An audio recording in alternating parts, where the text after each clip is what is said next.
Hi there, Sandra here from Createinspain and Siser, Juliet, Beginners to Pro. So I've got a video for you today for some Halloween stickers, but it'll be useful for those who are new to either the Juliet or the Romeo. So I'm going to go to File and I'm going to go to Import, and I've got a design here that I drew myself and it's just a PNG, so I'm going to click on Open.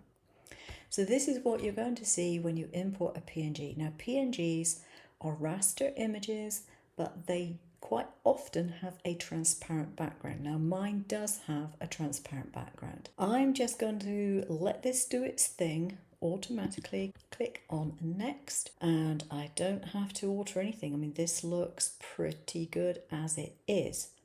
Now, if I needed to do any selection by colour, I would click this one and I can either remove or include colours within the design. I don't need to do anything like that. If I wanted to do drawing tools, again, you can either remove things with a brush or include things with a brush, and you've got different tools to use to do it. Again, don't need to do it. So I'm going to click on Next. And then we get the traced contours and we have a smoothing level. Everything looks fine there. No reason to change that either. We have a minimum contour area, but I've not got holes in my design, so it won't make much difference. So include holes or not include holes, it really isn't going to make any odds at all. So basically I can click on Next and it will complete it. Now, if you need a more involved education on tracing, and then I have another video for you on Siser, Juliet, Beginners to Pro, which is on more accurate tracing. I think I labelled it, which is more suitable if you have images which are difficult to trace and haven't been drawn with the intent to be traced, as indeed mine was. I'm going to click on Next, and this is where we have the contour offset. Now the thing is, I happen to know that when this imports this image, it isn't going to be the size that I want. So I don't want to put a contour offset on it at the moment because I want a 2mm offset. I don't want to put it on at the moment because when I resize my image, the contour gets resized as well. So I'm just going to click on Finished, and here we have my design on here ready to print and cut. So if I was just going to leave it as is, I would send the design, send the artwork,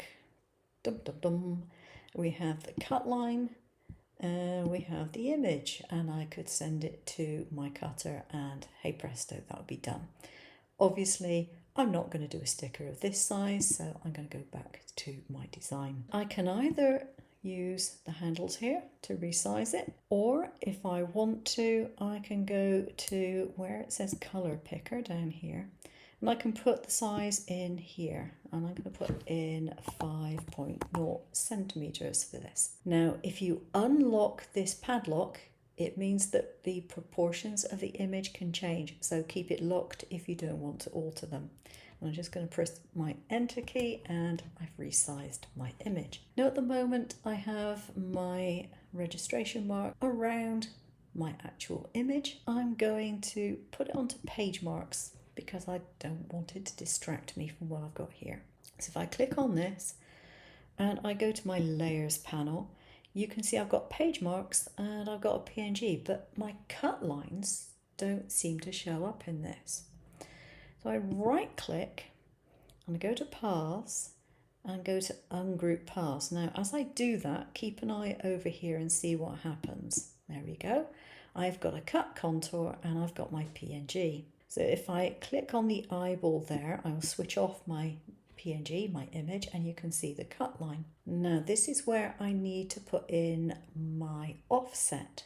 To put in an offset, I can come down here, Build Contours, and it shows me my image again, and I can put an editable contour on, cut only, print and cut logo, switch it off that way. But I want to put my offset amount on, which is going to be 0.2 centimeters. And I could have just typed in 0.2, or I can just keep clicking. I'll keep clicking. Now I can do it on a round style, which for this type of design is quite suitable, or if I wanted sharper edges, I could do sharp. So you get more pointed results, obviously, if you do that. I'm happy with that, so I can click on apply. But if I had any holes in there that I wanted to cut out, I would be including the holes. I don't, so I'm not. So I click on apply. And as you can see here, I've got my nice offset around my design. Now what it has done is made it into a kiss cut group, which is quite interesting. If I go to paths and ungroup, I've got the cut contour and my PNG again. Okay, this is switched off, so I switch it back on and I've got my PNG. Now what you might decide you want to do, depending, I don't generally make a lot of stickers, and if I do, I don't sell them, so it's only me that's got to peel them off the backing. You can, if you wish, draw a shape. Presumably it will be a square or an oblong, and you could put another cut line in here. Just use the tools here to draw your shape and make it a cut line. Or if you want to, you can select the cut contour and you can add another contour to this. So I could, for example, say, okay, I want a editable contour and I want another 0.2 and go to apply. Now we can't see anything at the moment because it's gone all black. So if I go to the color picker and I just say stroke instead of fill, you can now see I have two contours around my edge. Okay, so now you've got your design, you've got two cut lines around it. With those two cut lines, you can apply a different force and speed if you wish to. You can make sure that it will be a light enough force on one line to just kiss cut and a heavier force on another line to make it cut all the way through. So you have to apply a different preference to it. So we have the cut contour here and it's got a blue dot by it, and this, if you click on the cut tool, this is because it is a cut tool. So when it comes to sending this to the cutter, I can assign a particular force to that. This line here has got a full cut perf. As long as you assign two different ones out of these three, you can assign whatever cut force and speed that you want for that particular thing. Just need to make sure that these are different if you want different pressures allocated to it. So we then send the design, and for some reason it comes up with this. And why it comes up with this when it's a print and cut, I do not know. Anyway, if we click on send and we click on cutting contours here, not on the image, which is what it's automatically on the cutting contours. If you've got use cutter settings, this will not appear, so you have to uncheck that. Now for the cutting tool, you can set one force, and then if you have the full cut perforation, for example, you can set another force. So you might decide that you want it to go slower, and you might decide that you want it to have a fuller force on it, and then you would send it to cutter. Now this is where I wouldn't send it to cutter because obviously I've only got one image here. But what I've done is I have set up my one image so that it has the cut lines that I want it to have and the design that I want it to have. I can go back to my design and I can now select that and I can group it and go to arrange tile array.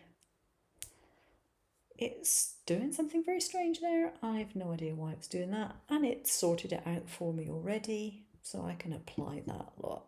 Okay, so now I've got them set up, but they're not in the center of the page, so go to arrange and center to page. There we go, they're centered. If I have a look and go to send design, I have two cutting contours there, and I need to print this off first of all. So I go to send to printer, and that just goes to print, and my printer will get really busy round about now. Now I use a brayer to brayer my images onto my cutting sheet. And when you send it to the cutter, you want to make sure that your blade is hovering over this bottom left corner. Take note there is an arrow there just in case you've got designs which are not obviously the right way up. That is your bottom left, and just about in there is where you want to put your blade before you send it to cut. So now I'm going to send it to the cutter. Now you notice I've got force 15, speed 10, perforation force 33, perforation speed 5. Now I don't actually want to use those speeds, so I'm going to switch it to use my cutter settings because I'm just going to do it in one setting. I'm not going to do that. So I'm going to do that instead, but then I'm going to send it to the cutter and it will automatically use whatever blade setting that I've set on my cutting machine. So I'm just going to click on yes. I'm not fussed if it cuts all the way through or not, because these are not going to be done as stickers because I'm not making stickers. I'm just doing this as a demonstration. Now for some reason it's not done it, so I'm going to send it to cutter again and hopefully, yeah, there we go, it started to do the cutting. It's checking the registration box.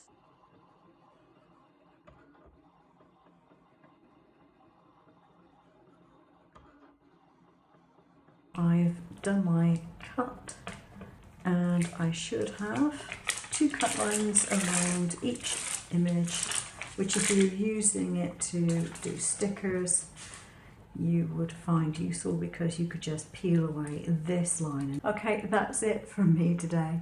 I'll see you again soon. Take care now.